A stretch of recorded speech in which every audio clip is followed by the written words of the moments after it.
something beside me, a light to the kerosene, and the places aren't real anymore, and the faces don't say anything, in the silent light of the mind-blown sphere. It's a game, Devil's Chess Club. Devil's Chess Club.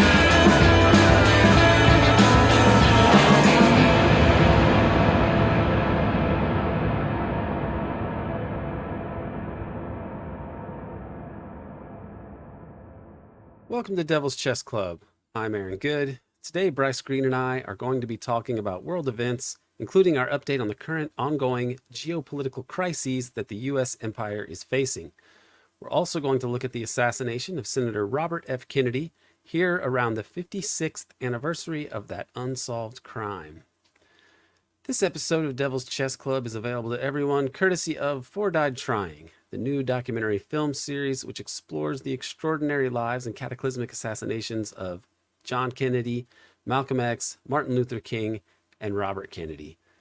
There is now a Patreon page for For Died Trying. It offers patrons a number of other perks, including a new For Died Trying podcast and access to the already released films, as well as the new chapters as they are released.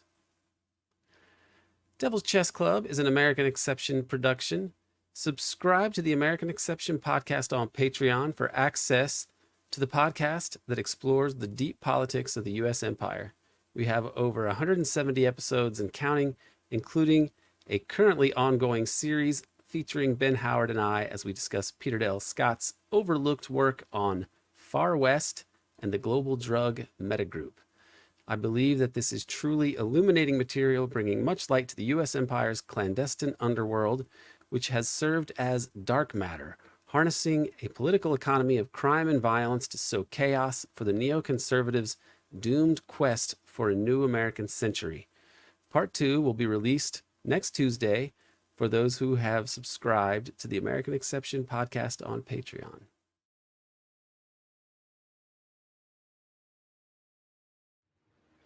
Bryce Greene, great to be back with you. It's good to be back, Aaron. So we're going to talk here at the beginning, as we often do, with an update on the Gaza genocide and the other characters in the region, the other actors who are stepping up. There were different things I could have picked here, but this one I think is good. This one is on the Yemeni axis of resistance, part of the axis of resistance. Yemen strikes back, targeting the USS Eisenhower. And this is pretty amazing, really. The Ansarallah-aligned Yemeni armed forces has raised the Red Sea stakes, targeting the USS aircraft carrier Eisenhower twice in 24 hours. Bold move demonstrates a strategic project to expose growing U.S. military vulnerability in East Asia, which I think is on point because they do have some very precarious footholds there that they could lose pretty quickly. Syria and Iraq, those bases there seem very vulnerable. I'll read a little bit from the story, or I'll try to paraphrase it as much. But on June 1, the Yemeni armed forces were very bold, attacking the Eisenhower in the Red Sea twice in 24 hours. It marks a significant escalation in the Yemeni theater within the broader regional conflict centered in Gaza, which is so twisted when you think of it, that there's this fighting going on elsewhere.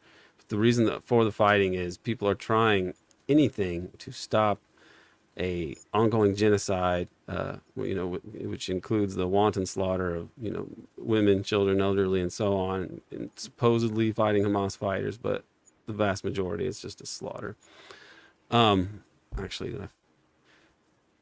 So they've been going and attacking battleships and destroyers with missiles and drones, but this attack on the Eisenhower signifies a qualitative leap in the confrontation, whether the U.S. acknowledges the hit or not. So the U.S. is probably like, no, this didn't happen. Which, right, hasn't that been the response so far? Yeah, I mean, it's been. Yeah, I haven't seen anything since I saw this initial report of the attack. But I mean, they can never say that the Houthis are like as powerful as they are, because while it would justify a massive use of force against them, it Well, also encourages them. let's not say justify. It would provide a pretext. Provide a pretext, yeah, yeah, yeah. But I mean, but it also would encourage Houthis and other armed groups to attack them more. And the U.S. right now doesn't really have the capability to mount a full scale attack on Yemen. I mean, they did strike Sana'a recently, um, uh, It would but cause them more problems than it would solve. yeah, it would They would cause them become a way more pariah. problems. They would be massacring people, and on the world stage, they would be seen as massacring the people of a very poor country who are only trying to somehow stop the massacre of these other very poor and immiserated people by the West. It would just Right. add to the extent to which the world is recognizing the West as just a league of white power thugs. And on a practical level, also the Biden administration can't really hurt the Houthis with the tactics that it's willing to use right now. A while ago, Biden made like a dumb one of his many dumb statements where he acknowledged that the attacks against the Houthis weren't working and that they weren't degrading the capabilities with any to any significance. But he said that they're not working, but they'll continue. Like, it just basically said, like, the U.S. doesn't have the capability right now. And if they wanted to actually do something, they would need to, send in ground troops. And, that's that's a tall order. So that's probably why they're playing this thing close to the chest. And, they have other crises they want to manage. And like I've been saying, the U.S., unlike Israel, does not want a wider war right now, even though they're doing things that will contribute to that, including, maintaining funding of Israel. But they want to have their cake and eat it too. They want to fund Israel's genocide, but not deal with the regional consequences of that genocide. I And don't know that this they is want to. I don't know that the U.S. side wants to fund the Israeli genocide. I think if there's any smart people in the establishment or even sober people, they're thinking, I wish we could stop doing this. But I well, don't know that's that what they they. they do seem to. The individuals seem to be like, well, I don't. This is stupid. Like, why are we doing this? We're That's throwing it. away It's our stupid. credibility. It's stupid. They don't care But the about people internal logic dying, of obviously. but the internal logic of American politics is such that they're trying to maintain the empire, which is why they're trying to uh, not have a wider war. But they're also beholden to the Israel lobby, which is why they keep funding and supplying Israel. And so these two tendencies are clashing right now. But in that liminal space is where the Houthis are able to attack, and the U.S. is like, well, something happened, maybe. I don't know. Yeah. They can't And do there's anything the about it. right, and there's a similar situation in Lebanon, which we'll get to in 1 second. But um, the swift response. Okay, on Friday, the 30th of May, hours after one of their spokesmen announced a series of military operations as a part of an additional phase of escalation, they downed a $30 million American MQ-9 drone. So $30 million. You think about the per capita income of people in Yemen, and that's just amazing. The sixth during this operation. So apparently they downed six of them, if I'm reading this correctly. That's pretty astounding. In retaliation, the U.S. launched a series of airstrikes at dawn, targeting civilian facilities in the capital city of Sana'a. I'm not sure if I'm pronouncing that correctly, as well as a couple other cities. These strikes are the heaviest since the USUK alliance began attacking US UK on 12th of January this year, killed 16 Yemenis and injured 41, some civilians. Magnitude prompted a swift and hard response from Sana'a, uh, and that would be the attacking of the Eisenhower. Okay, this is their announcement of another phase of escalation to support the Palestinian resistance and extend their target bank into the Mediterranean Sea. So they're saying we can hit people in the Mediterranean Sea, which, given the resources at their disposal and the brutal assault they've been under, is pretty impressive. They unexpectedly targeted the USS Eisenhower, which was in the northern Red Sea. So I haven't heard anything about them hitting anybody in the Mediterranean, but maybe that's coming. Yeah. I'm stuck on this "You Suck" alliance. That's so good. The U.S. Yeah. UK. I'd The, never seen it. pushed together, but I could totally see that being a new moniker that people use. Well, and also you have to contrast it with the when France joins the picture, then it's France, UK, and the US, which is the Fuck Us Alliance, which is also not popular in the Middle East. Okay, now another story here, which is what I was saying, that there's more going on in this region. Obviously, this comes from the Cradle again. Cradle, very good source. Sharmine Narwani does good work. I think she set that outlet up, and they have solid reporting consistently on the region. The article is Hezbollah attacks scorch nearly 2,500 acres of northern Israel. And these are the fires that we see burning from Hezbollah attacking them. Fires continue to blaze across Israel's north on the 4th of June as a result of these Hezbollah rockets and drones fired at the Galilee and Golan Heights over the past few days. The firefighters in Israel say that most of the large fires were under control, but teams are still battling the flames.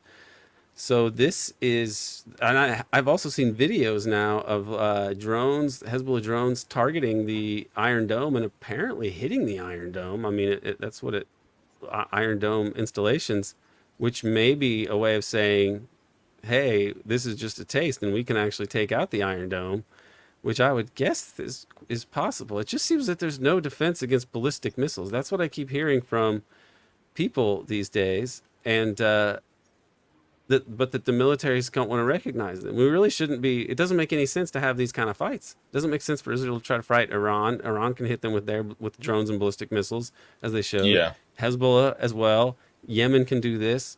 It's like the situation of Israel now, surrounded by all these people, and with the advancing technology dealing with ballistic missiles and the impossibility of intercepting them all. It just seems like everything is against Israel. And also in the U.S., I mean, we'll come to Ukraine later, but the missile situation. We just need peace. You can't really win these wars anymore. You have to find a way to make peace with people. Yeah, there's a reason that the Israeli military, the key point in their doctrine, isn't necessarily any like offensive capability. It's deterrence capacity.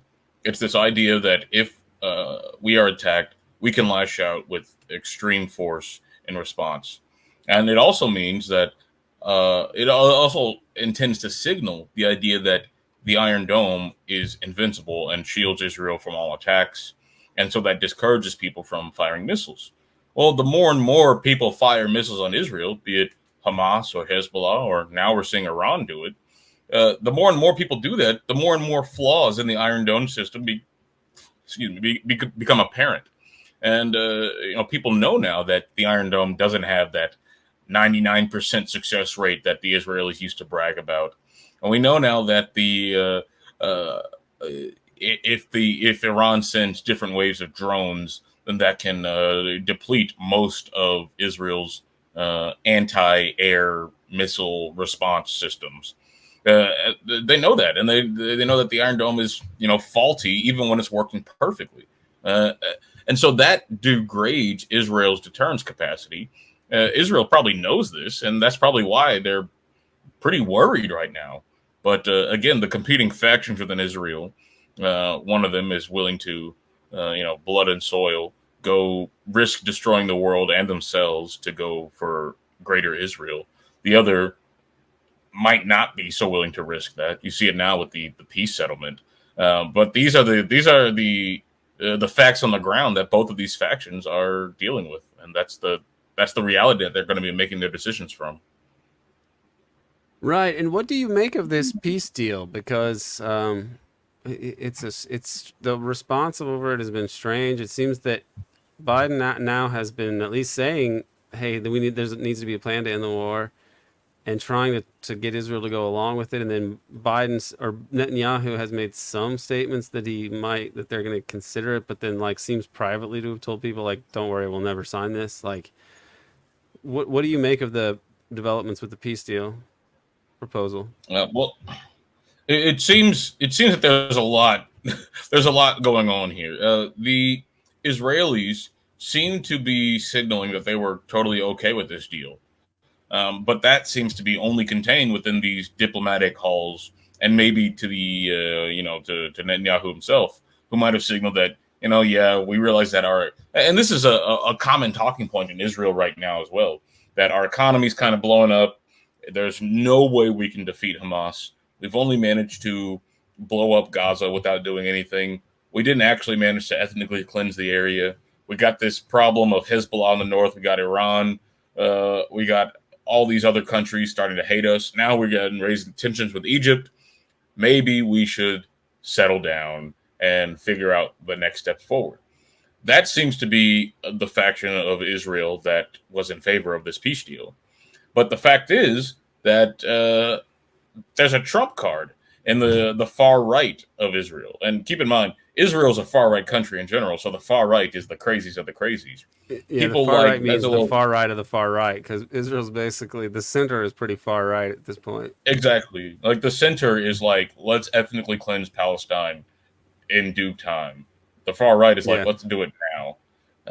Yeah, that's about right, as I understand and the it. left is like, let's just keep them in cages and not ethnically cleanse them.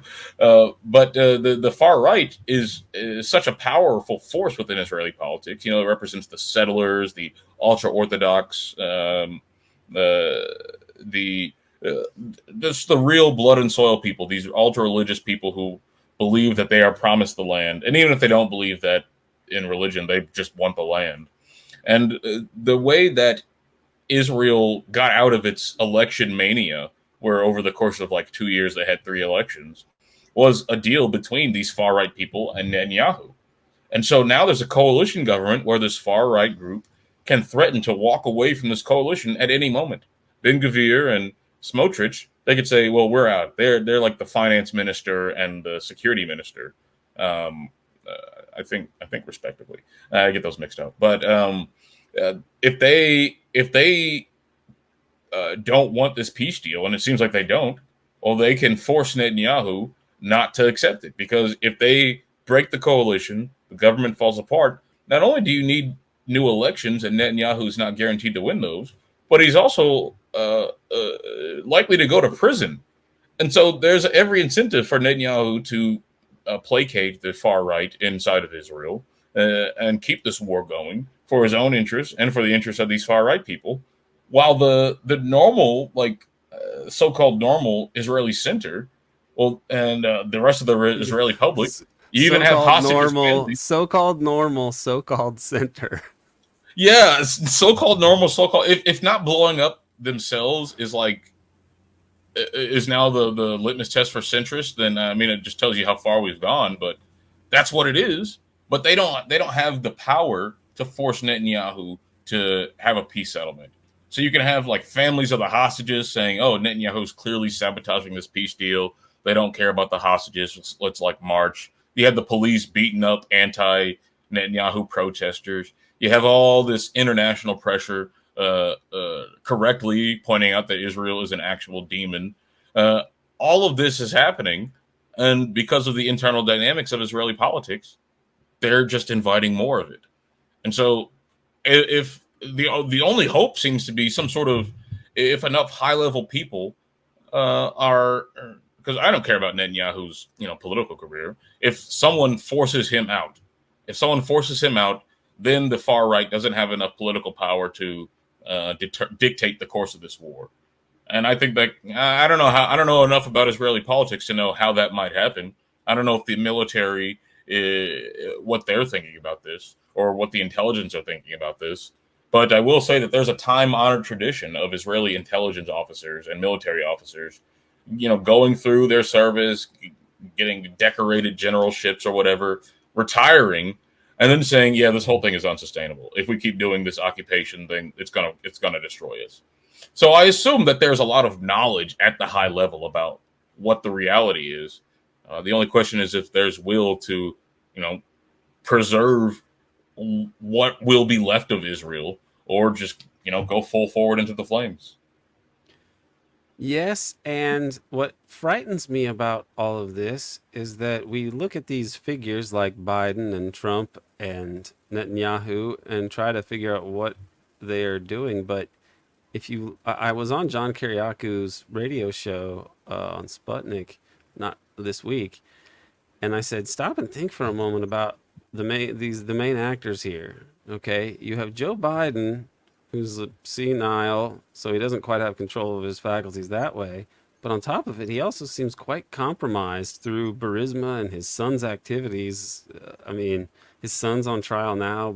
Biden could potentially face criminal indictments if everything about all that was known. I mean, it seems pretty clear that there was some very corrupt dealings going on with his son in that company, and his son had no real qualifications to But justify the salary he transparently was corrupt. paid.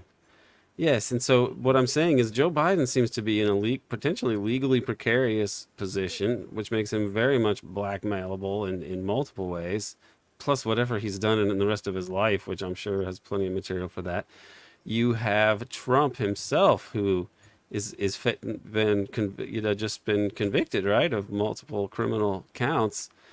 And then there's questions of, is the regime gonna like just toss him in jail or what? So he seems very much at the mercy of the regime as well.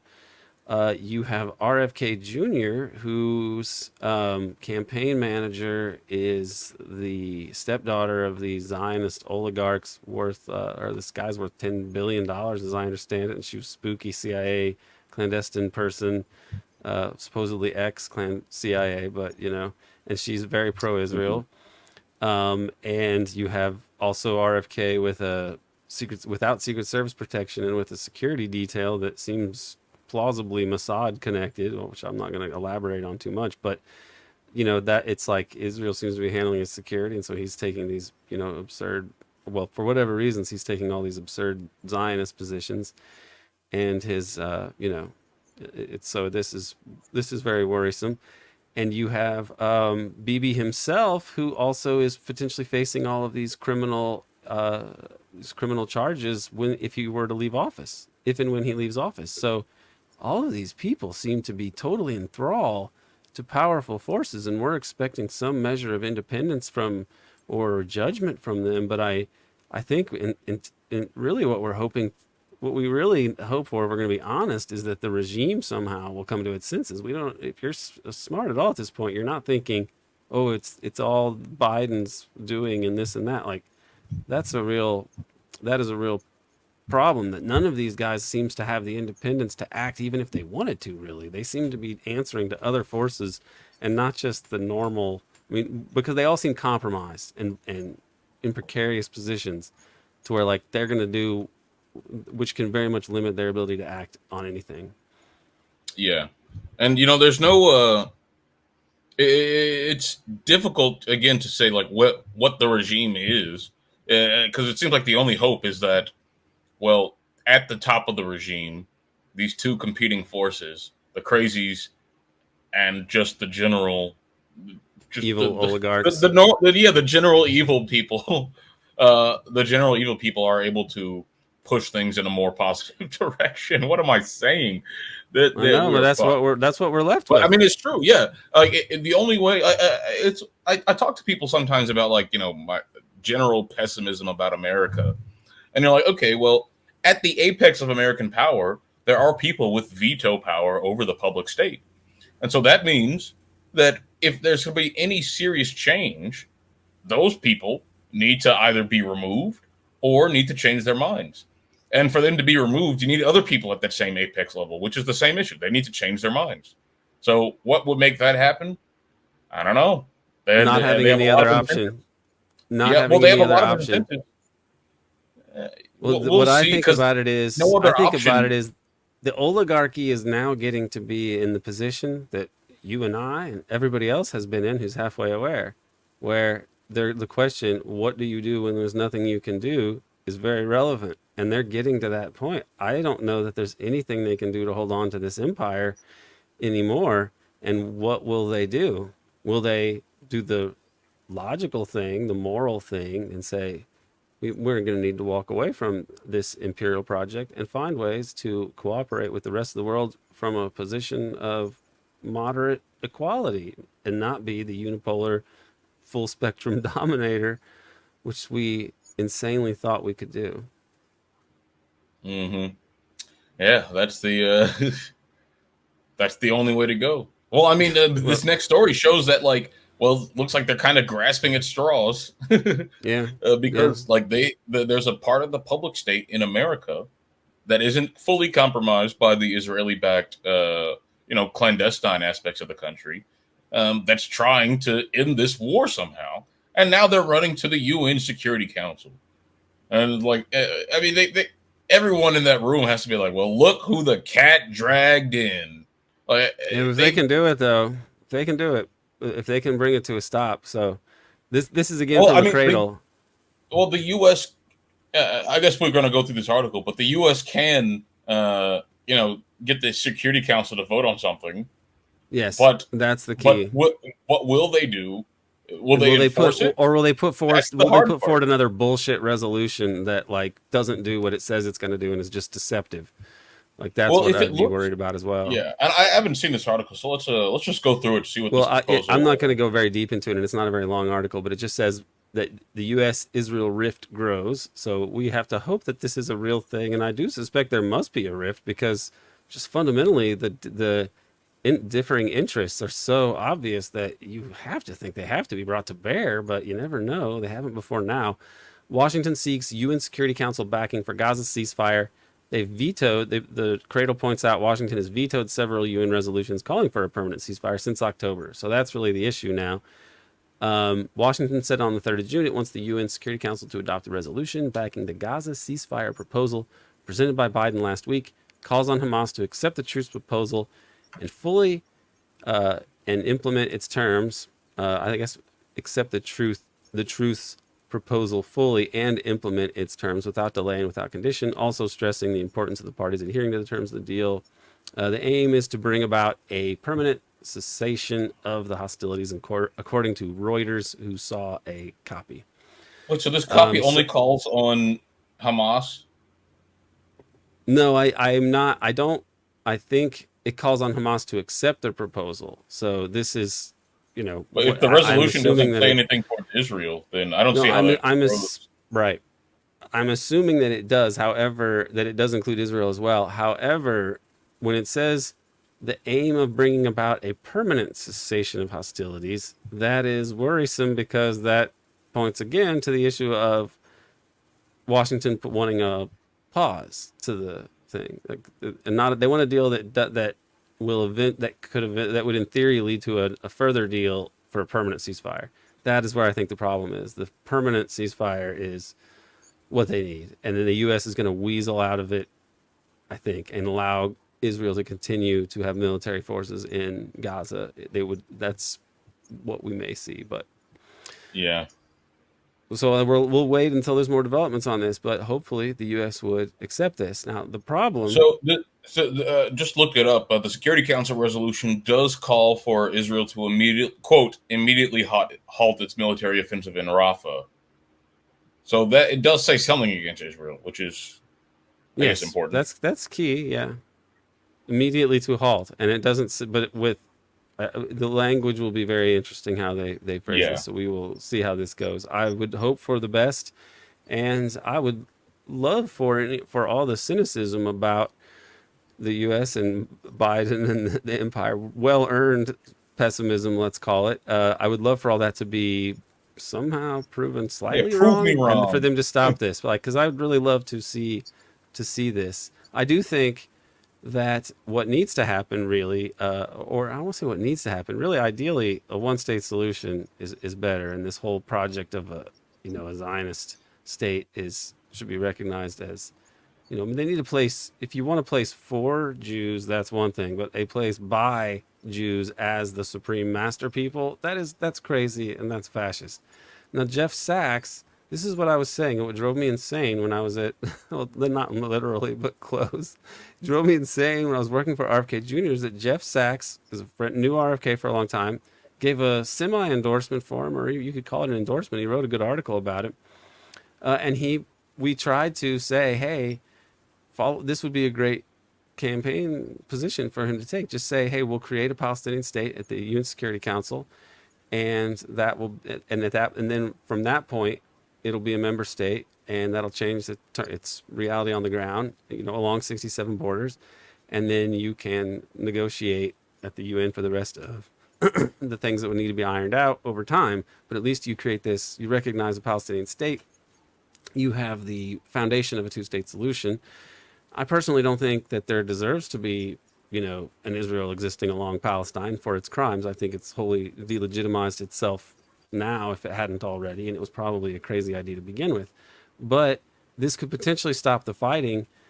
It would stop the slaughter, the occupation, and I think eventually, honestly, it would probably lead to a one-state solution, because with the changing position of the U.S. in the world, and Israel not being able to attack and bully everybody anymore, because really they're right there about ready to be so well armed that you can't even mess with them. Once Russia wraps up Ukraine, then they can work with their allies in Syria and wherever else. And I think that these countries are going to be able to pursue their some sovereignty that they've never had, and for a long time, because of Western imperialism.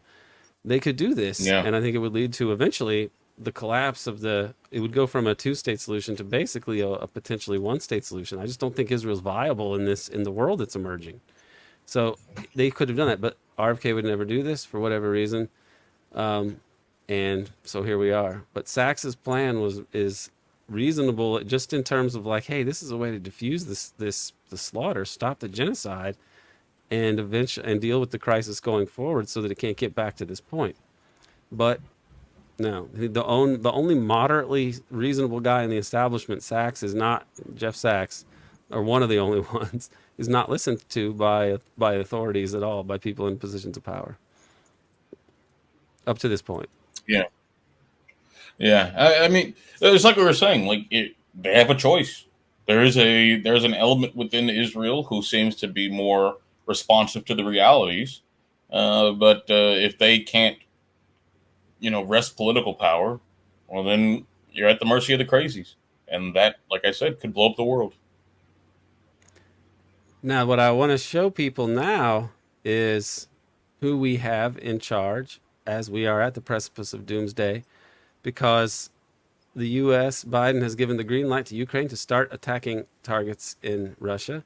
And Russia has said very forcefully that this could lead to attacks against the countries of NATO that are behind these and that are facilitating these, because these aren't really Ukrainians attacking Russia with Ukrainian weapons. These are NATO military forces using NATO weapons, and people from NATO countries. So they are basically, their argument is, we're under attack by NATO, and they have made these very provocative attacks on Russian radar systems, which are used in order to detect nuclear attack. And Russia, reasonably so, if you understand the logic of deterrence, sees this as an existential threat, and so they are courting a Russian attack on NATO. And Russia understands that Article 5 with NATO means any country under attack by that. If a NATO country is attacked, they have to come to its assistance. So that means you get nuclear war. So if Russia actually decides to attack a NATO country, logic dictates that they should just attack them all, because the NATO doctrine already has them on a hair trigger to automatically respond, the treaty, to an attack with an attack, and it would go into the plan for general war. Well, and not with an attack. It only means that they have to respond some way. They don't necessarily, and this is what some of the internal NATO people are talking about. Like, are we really going to go to war if, like, Estonia provokes Russia? Are we really going to go to war if Poland shoots missiles at Russia? Because Article 5 just says that an attack on one is an attack on all. You can decide how to respond to that attack, and you don't necessarily have to go full general war. They don't necessarily have to, but the thing is, they have a treaty to come to each other's defense, and the fact that they would be attacking Russia with the green light from the head of NATO would lead the Russians to surmise that this is essentially the U.S. attacking Russia and attempting to degrade its strategic nuclear deterrence. So this is among the stupidest things. It's obvious that the Ukraine has lost the war, and that by fighting, they're only going to get a worse deal at the end. So the continuing of fighting is not actually to secure better terms. It's only going to make it worse for Ukraine ultimately. But Joe Biden's hoping it can last through the election. This is absurd. And look at Joe Biden today. This was a video of him in Normandy to celebrate D-Day, because Americans like to pretend that they won World War II when it was really the Russians and Soviets. They lost 27 million people and destroyed the huge bulk of the Nazi war machine. And then the West, Atlantis, Canada, Britain, and the U.S., they land on Normandy just in time to conveniently show up at Berlin and claim half of Western Europe. So they get the bulk of the spoils of the war in a sense, and with doing a tiny minimum amount of the fighting. Hey, it's kind of like what they're trying to do in Ukraine, except they're going to lose in Ukraine. But here's a clip of Biden having this weird moment. Biden weird moment.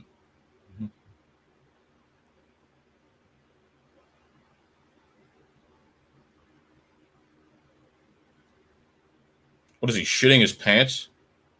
This was my first response, that it looked like a toddler who was using one of those toddler techniques of being able to stand while pooping, that you get it early in life, I guess, and then you sort of lose that ability later, but apparently you get it back in old age, if Biden is good evidence for this. So this is weird. And okay, the story was he was looking for a chair, which is like, that's plausible if we're gonna be honest, I guess. But like, he kept doing it like 4 times. Like, he goes 1, 2, 3, I think 4. I'm not gonna count it again, but it's very weird. He's confused. He would sit down and there's no chair. You'd look back or something. So he seems very out of it. This is the point. And he is in charge of a arsenal of weapons that could end the world instantly, and he is using the war machine in a very irresponsible way that's provoking the end of the world, perhaps. And he leaves us with these comedy moments. I think the end of the empire is very strange. I do like the look on Macron's face, though. He's like, Yeah. I'm a serious man. I'm the head of a powerful state with strong institutions, or whatever. And the man next to me is crapping himself. I think he made a mess. Okay, I don't. Man. I think it's more likely he was trying to sit, if we're going to be fair. And if people think that this is like ageism or something, I mean, this is a problem. No, he's old. He is old. I don't understand that criticism of ageism. Like, if someone is like old and in decline, that's just an observation. I'm going to judge you differently for that. Sorry. I mean, maybe we shouldn't make fun of him, but then again, he is risking all of our lives with his asinine, doomed policies right now. So I don't feel too sorry for him. And I don't think it's elder abuse exactly. Like, was it elder abuse when Shaq would like dunk on Robert Parrish, when Robert Parrish had been playing for like 20 years, I was and about Shaq to comes say, in, and he's like accusing basketball of 310 heightism. pounds and like dunking on Parrish. You can find videos of that, and Parrish looks really pissed, and Shaq was kind of a bully, but it was just like, at some point you got to hang it up. It's passed you by. And the chief, it was true for the chief, and it seems to be true for our commander-in-chief, Joe Biden, who may or may not have pooped his pants. Now, onto a more serious, and I don't want to watch it again. This is a more serious, deadly serious thing, and this is really the thing I wanted to cover today, as much as anything. Historical episode. Los Angeles Ambassador Hotel. Who would have thought that would be so, this photo and the plaque there would be so infamous, This is RFK right after winning the California primary, and which was seemingly going to set him on the path to getting the Democratic nomination in 1968. And he was running on a campaign which focused on the evil triplets that Martin Luther King had identified before he was assassinated. And he was probably assassinated because he took Robert Kennedy's advice and was going to have a Poor People's March on Washington, multiracial campaign calling for an end to the Vietnam War and for that money to be redirected to social programs to fight poverty and other problems in America. So MLK had been talking about the evil triplets of poverty, militarism, and racism. Robert Kennedy was running on a platform to end the Vietnam War, so a peace platform, a plan for economic justice, and a plan for racial justice. And he also wanted to reinvestigate his brother's assassination. For all of these things, he was assassinated. And we could really use a Robert Kennedy today who would run on peace and economic justice and racial justice. But it looks like his namesake is for peace, except for being pro-genocide, apparently. And instead of, as far as fighting poverty goes, he talks about the ownership society, which is more or less the property society, which is essentially capitalism. So we could use RFK today if only there were someone with that kind of presence and sensibility. He dies on January 5th, 1968. There's the famous photo of the busboy. He had just shaken his hand before he got shot. And after he was shot, he was taken across the country on a train. And hundreds of thousands or maybe millions of people, I'm not sure. The numbers are, I haven't looked at them exactly for a while. But this is from a PowerPoint I used when I was a high school teacher. So I'm kind of happy to bring this back. But people lined the tracks to see the train pass by. There seemed to be some sense that something had really died with RFK. And I think that was accurate, metaphorically and literally. Of course, he dies. But these people that lined the tracks, it was really, like his campaign, it was a multiracial group. Like his campaign followers, he appealed to a lot of different people.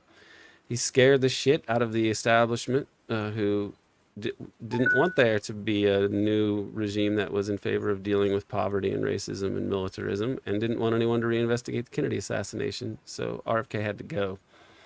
And this was a tragedy. RFK probably, his campaign in 1968 represents probably the most hopeful moment in presidential politics, perhaps ever. I mean, FDR is really the only thing that compares, at least in the modern era. But then FDR, that he basically midwifed the U.S. empire, so that has to be taken into account. Now, the assassination itself in L.A., he had just given this speech after winning the California primary, and they convict a guy, a patsy, Sirhan, who was a Palestinian.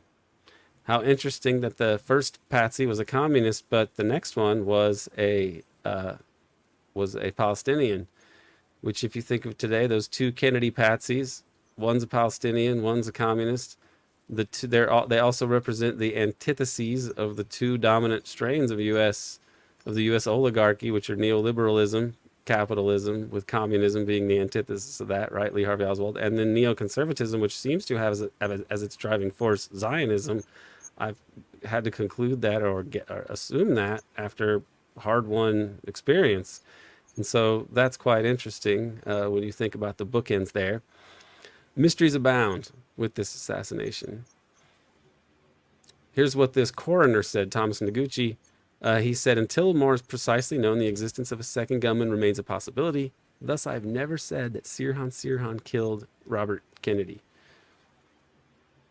Here's where he was shot.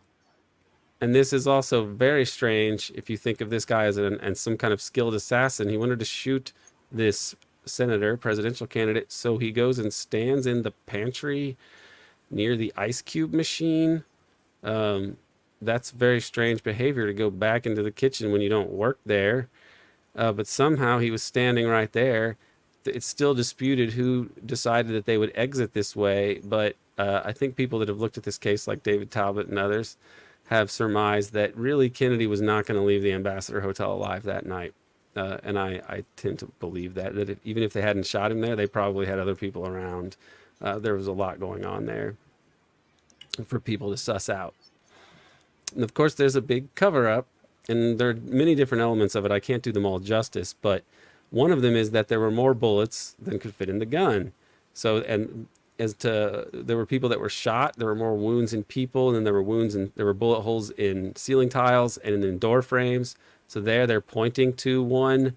And later the LAPD destroyed that evidence. They destroyed the floorboards and the ceiling tiles. So they just said, oops, we've lost those. Now the photo here in the middle is powder burns that were used to test how far away the gun was fired. And it turns out the gun was fired very close up. More on that. But as with the JFK case, there's a lot of dubious cover-up material to pretend that, the government story is accurate. One of them is written by Mel Aiton, who's he writes just exactly like you would think a CIA asset would write, which doesn't prove he's a CIA asset, but he does. He was cited. He has no real technical qualifications, as I understand it, but he was cited by Kamala Harris when she denied Sirhan parole as being somehow an authority.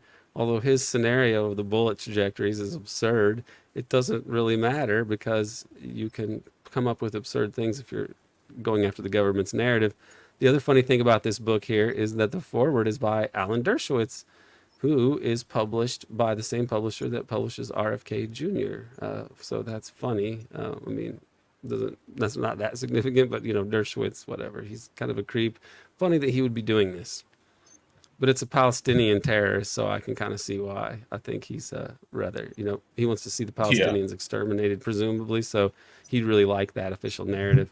I wrote a summary of this for Fort Ed Trying, and I don't know that they posted the article, so I'm going to try to go back and look and see what I can do about that. Maybe I'll publish it myself because I think I have access there, but we'll see. So this is LA coroner finds evidence of second gunman. And this gets into some of the details here, which are so damning on their face. The basics of the case, it's so easy to understand that there had to be other shooters there. Noguchi's autopsy revealed Kennedy was struck by 3 bullets. One of them hit behind the right ear. One hit him near the right armpit, and a third slightly below the wound near the armpit. Each of these 3 bullets struck Kennedy at a relatively steep upward angle going from right to left. And all the witnesses had Kennedy looking at this dude going, Kennedy, you son of a bitch, and like shooting. All eyes, including Kennedy's, were at this guy. And yet he gets shot, and this guy's in front of him. He gets shot upward, pointed downward like this, like somebody basically standing right behind him with a gun. These facts present huge problems for the case against Sirhan as lone nut assassin. Specifically, problems arise due to eyewitness testimony that, in conjunction with the autopsy, appears to exonerate Sirhan, at least in terms of Sirhan being the one who fired the fatal shot. Noguchi explains the problem. Not a single witness in that crowded kitchen saw him, Sirhan, fire behind Kennedy's ear at point-blank range. Noguchi was able to determine that the fatal shot was fired at essentially point-blank range due to powder burns on Kennedy's hair and jacket, which Sirhan's gun could only produce at extremely close range. That's that photograph that I showed you earlier. In an effort to defend the verdict against Sirhan, LA District Attorney Joseph Bush was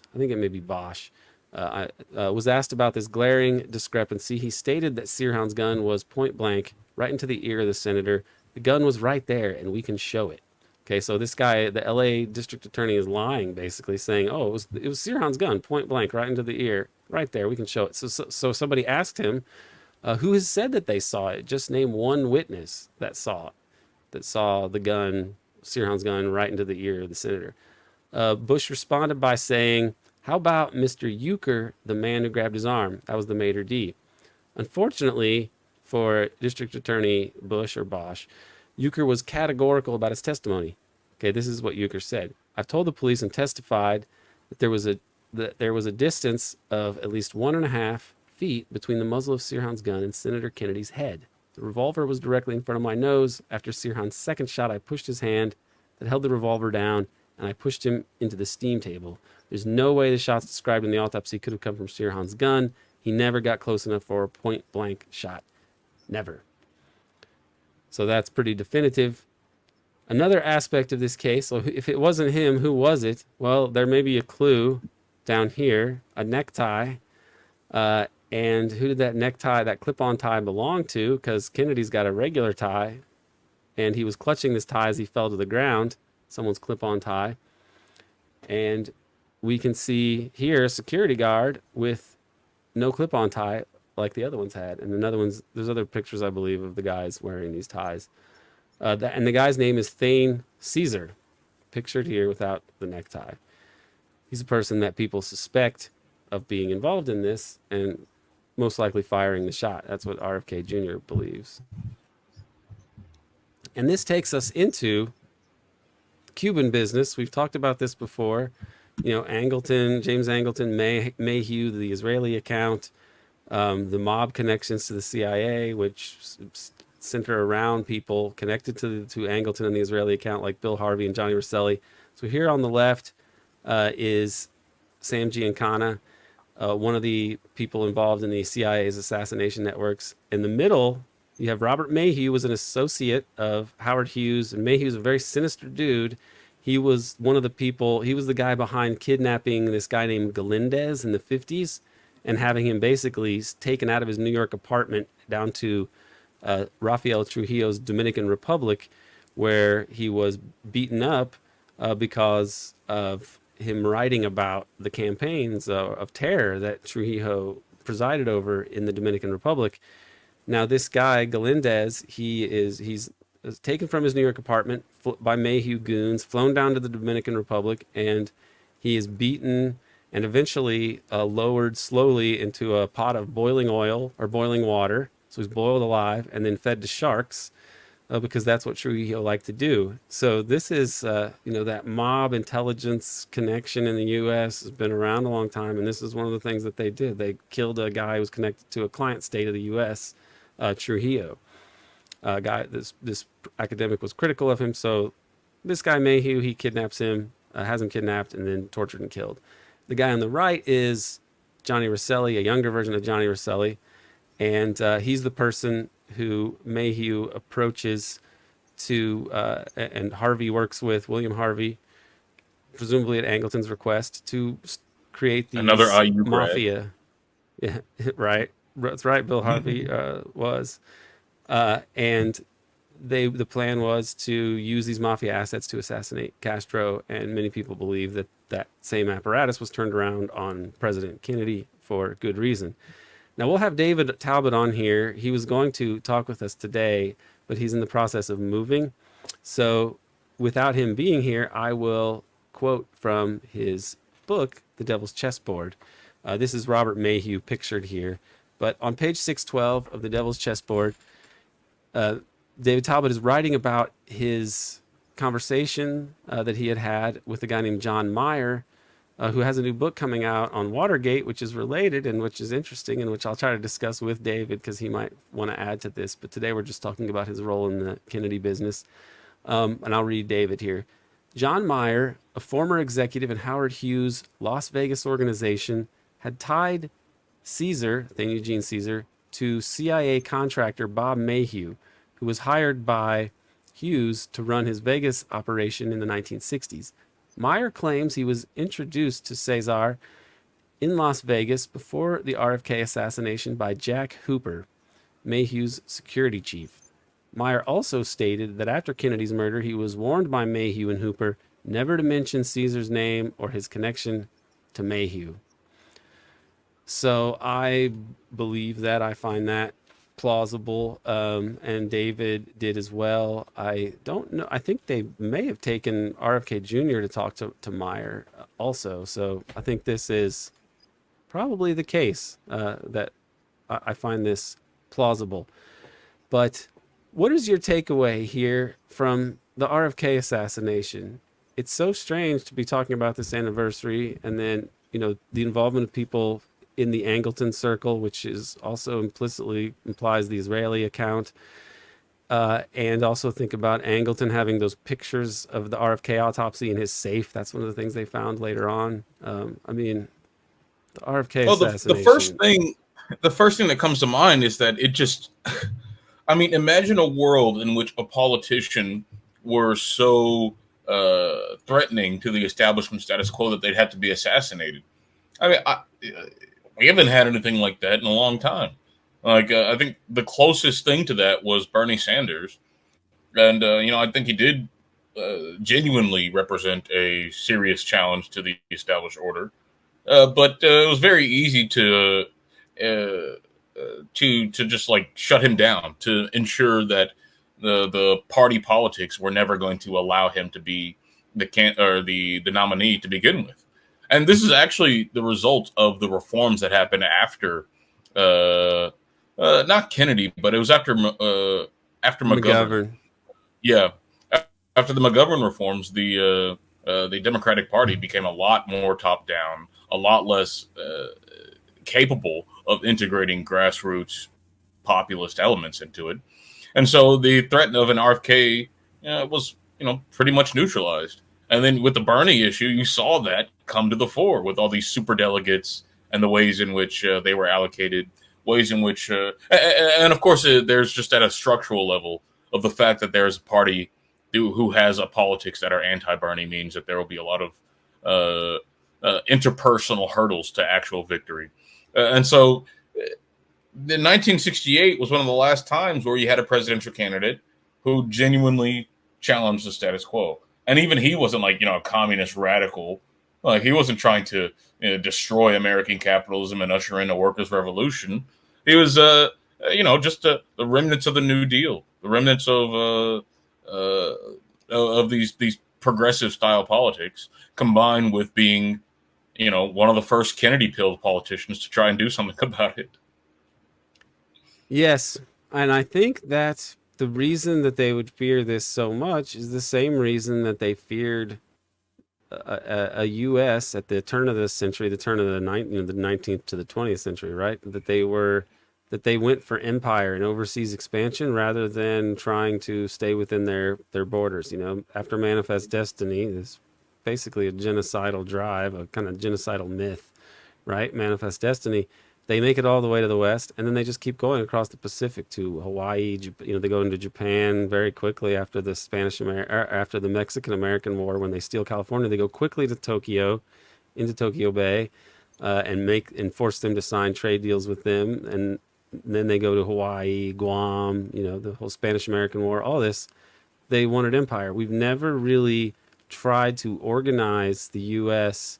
and the U.S. economy and society without some sort of imperial enterprise, whether it's Western expansion or the events of the 20th century, which begin with the right before the 20th century, the Spanish-American War and overseas empire, and all those wars, the Banana Wars, in the early part of the 20th century, U.S. entry into World War I, which was very imperialist, except it was sort of financialized imperialism with J.P. Morgan and then U.S. weapons makers funding this huge war effort, and then intervening on the ground when it seems that they might lose. And then World War II is used to go for global empire, and we've been a global empire ever since. So Kennedy's, what he was calling for, he was a liberal. He wasn't talking about overthrowing capitalism, but just taking those steps of like investigating something like his brother's assassination, which would have been a real revelation to the American people, and also calling for an end to war and more social spending and to fight racism as well. But sort of that MLK approach of like, hey, let's have a multi-racial coalition pushing for social justice, not to say like, hey, everybody in America, pay attention to how black people have it bad. You need to pay higher taxes to support programs to help black people, which is sort of the implicit message and the way that Republicans will often twist the message. Or when people are calling for reparations specifically without dealing with other problems of capitalism, you're really arguing for a drastic program to help a statistical minority in a polity that is democratic, and then you'd be expecting the majority to vote for helping a small minority by appealing to their conscience. It's just a strange way to do it. So Kennedy was a threat, and was what I'm saying. What he was calling for, I think, would lead to a kind of gradual end of imperialism and it being tenable, and also to the bigger inequalities and injustices of U.S. life being slowly addressed. I think he would have potentially paved the way for some big changes, which is why they had to kill him. Yeah, and it also speaks to a new difference in how politics is done. I mean, and the entrenchment of the deep political system, in the sense that they don't need to, do these complex operations to, drug somebody, get an MK Ultra subject to go be a patsy for a downfall. I mean, they just need to leak some stuff to the press.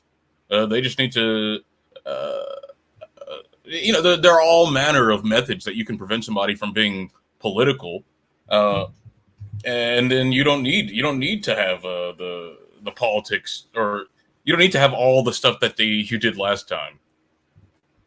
Yeah, that's what with Nixon too. When they get rid of Nixon, they don't splatter his brains all over the backseat of a car, which Nixon probably preferred that option. But then Nixon would say himself, the same people behind Watergate were the same people behind the Kennedy assassination, and I now think he was right. Basically, Angleton was managing that apparatus, I think, for all of these. It's the only thing that tracks and makes a lot of sense uh, all around. And putting the burglars You mean the together like apparatus they from did, Watergate? I believe that Angleton probably put the burglars together from Watergate. When you read that church committee testimony and you see how Tower is grilling him, I'm not saying he put the whole plumbers unit. What I'm saying is his control of McCord and the fact that McCord was his guy. That to me suggests, and that Angleton was the only person in a position to understand the dynamite that he was putting together with that unit of plumbers in the Watergate, because three of them had direct connections to the JFK assassination. I mean, E. Howard Hunt's alibi is very dodgy, and he sort of confessed later to his son involvement in the thing, but he's so disreputable. It's like, what do you even do with that? Frank Sturgis was involved in a effort immediately after the JFK assassination to try to connect Oswald to Castro, and he was involved with other right-wing Cubans in that way, to where that's very suspicious behavior from Frank Sturgis. And then James McCord had been charged with running the domestic Fair Play for Cuba operations. That was one of the illegal ones, which is exactly what Oswald seems to have been doing before. And James McCord was involved in another assassination of an American official, Frank Olson. He was the person sent to cover it up once it kind of went sideways a little bit in New York City. And you have to wonder also, was McCord the person who'd organized it in the first place on some level? Because he may well have been. So I think Angleton is likely the person who put them together, and that's what makes this whole era very strange, because he had two roles, like assassinations, counterintelligence, protector of all the secrets, but also the manager of the Israeli account, which tied to some of these secrets also, because that's probably where a lot of the mafia angles were. Like Lansky seems to, and during this era when it all goes south for James Angleton, it's also when they go after Lansky. The U.S. actually indicts Lansky or charges him with crimes. And where does Lansky go to hide? Israel, while this all happens. And then in 1975, Lansky writes this letter to a friend saying, "Boy, Nixon sure thought he could take over, didn't he?" You know. So this is like this is a part of our history. Because it's right before, like, the Watergate business happens right before the chaos stuff is leaked to the press, which is used to oust Angleton. And with this chronology, which is also a counterattack, from the Nixon White House, who thought the CIA was screwing him when he was right, but it wasn't the whole CIA. And then you have and then it seems to show in how why am I forgetting his name? Was it Rockefeller, who was head of the CIA who got the family jewels? No, that was Schlesinger. Schlesinger was there. The Rockefeller part comes into it because Schlesinger starts the family jewels project, and he has William Colby handle it to gather up all the material all over the CIA. Where have they broken their charter and broken the law? And the reason Schlesinger does this is because he looks at the Watergate burglars' connections to the CIA, and he says, "Holy shit, what is going on here?" And they start to think the CIA has been like setting them up for this, and so he wants to gather dirt on the CIA. The problem that Schlesinger faces is that with the problem, and if you look at the family jewels, they're actually a little underwhelming. And you're like, come on, I know myself a lot of things that have done that are worse than this. And although the first number one point is still redacted to this day, we don't know what it is. But the rest of them are like, mid-tier scandals of the CIA. So the problem that they ran into is that the keeper of the secrets was Angleton. Angleton could have all this stuff routed to his Office of Security, and they could handle all the worst stuff, sexual blackmail, dealings with the mafia. And he could have the Israel account handle as many of these, because anything that the CIA might be squeamish about, I think the Israelis, with their mentality, they'll do anything, as we now see. So this is, I think that Angleton is really the key person to understanding Watergate, JFK assassination, probably the RFK assassination. It's a very sinister thing, and it does tie to Israel and his handling of the Israel account too. Because if there's one figure who ties in this concept of the links between the overworld of private wealth and the underworld of criminal activity, I mean, it's James Angleton. He is, part of the high level of the CIA, which is basically the Wall Street, tip of the spear, and he's also very deeply connected with Israel and deeply connected with the The underworld mob. elements of the CIA's activity. Yeah, and so like He helped one to figure establish right there in his Gladio. activities. Yeah, if we get one guy and we unpack his whole life and we get unfettered access, there are a few people who would explain more about America than James Angleton. Right. And I think that David and others argue that Alan Dulles was the CEO of the assassination, and I can believe that. But in terms of the main person behind the technical aspects of it, I would have to guess it Yeah, was Angleton because he was in the CIA. The people within the CIA that were involved in the JFK assassination most directly were, I believe, Richard Helms, although probably not in the minutia of it. He ran the operations arm, but I think that Alan Dulles likely tasked Angleton to do this, and Angleton could rely on other CIA officers like Bill Harvey, David Morales, apparently E. Howard Hunt, and these other assets to handle this. And also the Israeli account had worked on the Cuban, was a part of the Harvey's Cuban business, which included these assassinations. So it's hmm and it tie and Rosselli is of course connected to Lansky and all of this. Mayhew through these people. These are it's that's I think the deep state the most clandestine part of the deep state. You could do worse than to say that office Angleton's desk represented the U.S. deep state in a sense, or like a real epicenter of it, as much as anything. In terms of the actual clandestine apparatus, the deepest part of it, because he was the keeper of the secrets, and he was also the person who organized some of the most sensitive criminal things, like assassinating people like Frank Olson, or executing them because they were security risks, and doing who knows what else. So right. this is I think key to understanding the Kennedy assassination, and it also, if people like Rockefellers and others had said like let's kill Kennedy, then Alan Dulles is tapped for this, and he says, oh yeah, we've got a guy that can handle this, and it's Angleton. But also Angleton is wired into the Israeli project because he's anti-détente. He believes in unipolarity, all the things that the neocons believe in, all the things the Israelis believe in. He probably thinks that they are the real people who understand the threat of communism and how you must just be so strong that communism can never defeat you. And so I wouldn't be surprised if the MK Ultra documents ended up in some sort of Israeli custody, and that a lot of other secrets did as well because of Angleton. He was such a Yeah, nefarious actor. When you look at him and his ideology and what he was doing, I could absolutely believe that. And even people like Jeff Morley will say that he was basically an Israeli agent. So you had an Israeli agent at the absolute most sensitive spot in the clandestine state of the U.S. And they seem to have blackmailed the U.S. over some of these things in the past, like the JFK assassination, for example.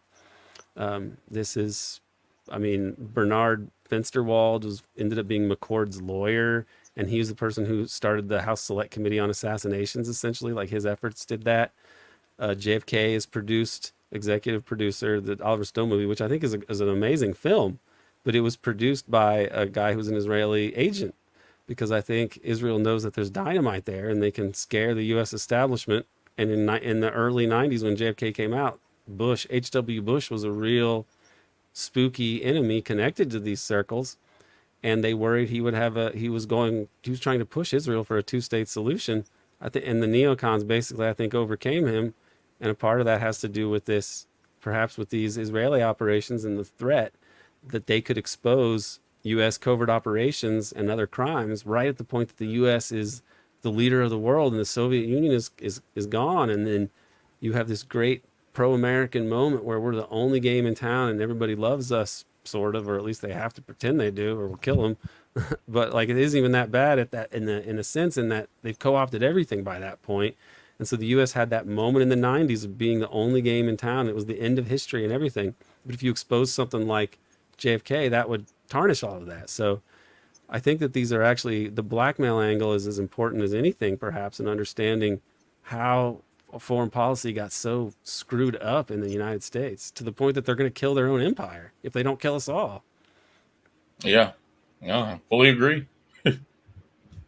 This is heavy. This is heavy shit. If but I think it's on point. Bryce Greene, anything you'd like to add here on the anniversary of the Robert F. Kennedy assassination? No, just I guess this is the first time I connected the anniversary of the Robert Kennedy assassination to D-Day, which I didn't realize that was like a same day. So I guess whenever we want to talk about the RFK assassination, we're going to get drowned out by a lot of D-Day coverage. But there are only so many days. D-Day is listed as like 6/6, right? And the Kennedy was killed shot on the 5th, but I believe he dies on the 6th. That might be the way it worked out. So okay, well then we can take the day before. Yeah, it works out well because we can talk about the RFK assassination and then talk about Biden having a sad moment during the Normandy commemorations. No, yeah. And I just encourage anyone, if you see any person struggling with control of their faculties, perhaps jump in with some helpful. Don't let them run for fucking president. And perhaps suggest a change in careers if that person happens to be the president of the United States. With that, little nudge. Thank you very much, Bryce Greene. All right. See you, Aaron.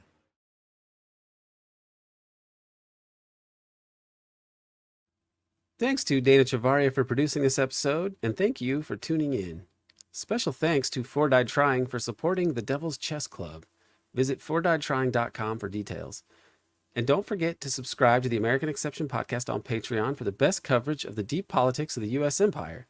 This includes our new series on the global drug metagroup, a milieu that appears to have staged the 1999 Moscow apartment bombings, which were blamed on Chechen jihadis, though some Americans would call the attacks a Russian false flag.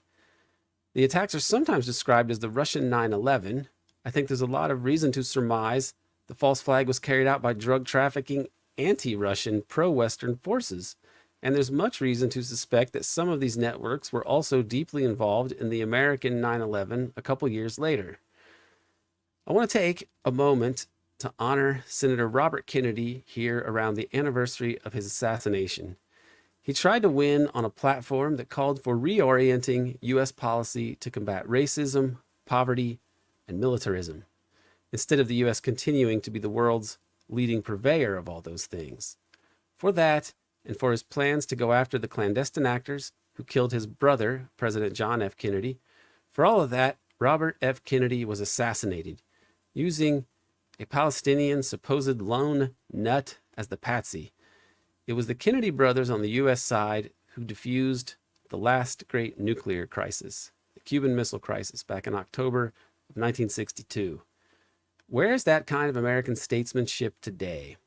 Obviously, deep state actors have sought to remove every trace of internationalist statesmanship from the U.S. regime. The devil cannot suffer anything but devils on his chessboard, so to speak.